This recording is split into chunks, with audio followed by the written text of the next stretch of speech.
Bienvenue sur Pas un pas sans Dieu. Bien-aimés dans le Seigneur, bonjour. Aujourd'hui notre étude biblique a pour thème, apprendre à rêver. La foi est la ferme assurance des choses qu'on espère et la démonstration de celles qu'on ne voit pas. Hébreux 11, 1. Lorsque j'observe la construction d'une maison, elle ne cesse de me rappeler les principes de la foi. Effectivement, pour bâtir une maison, il faut d'abord un plan, un rêve. Celui qui veut construire un bâtiment, commence d'abord par en rêver, il voit dans son esprit quelque chose qu'il voudrait voir se réaliser, c'est l'espérance. À partir de cette espérance, il commence à construire étape par étape en gardant son rêve, son espérance.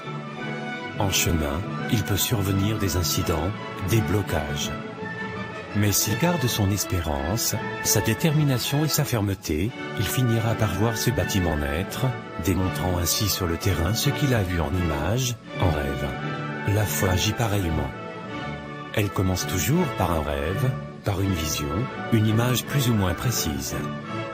Les architectes vous diront que dans la réalisation, des détails peuvent changer, mais au départ, il faut toujours un rêve, une espérance, une vision.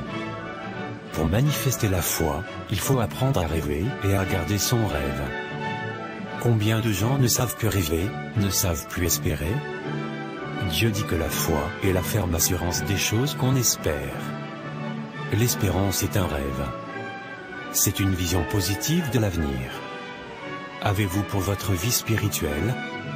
Avez-vous un rêve de ce que vous serez demain? Avez-vous un rêve pour votre famille, pour vos enfants, pour votre profession? Il faut que vous rêviez, que vous soyez ferme, c'est-à-dire, gardez ce rêve. Apprenez à rêver, ayez des pensées positives le futur. Le rêve, c'est le début de la foi. Rêve pour ne vous laisser surtout pas influencer par la réalité des circonstances présentes, au point d'oublier vos rêves. C'est un piège que de se focaliser sur les circonstances présentes, qui vous pousse à vous préoccuper uniquement de comment vous allez résoudre tel problème, comment décanter telle autre situation. Il est vrai qu'il faut trouver des solutions aux problèmes qui se posent à vous, mais que cela n'altère pas votre foi. Or, votre foi commence par le rêve, et ce rêve va induire votre comportement quotidien, vos choix, vos décisions, vos mouvements. La foi n'est pas seulement le rêve, elle implique d'autres choses telles l'assurance, la fermeté, la démonstration, mais elle commence toujours par le rêve.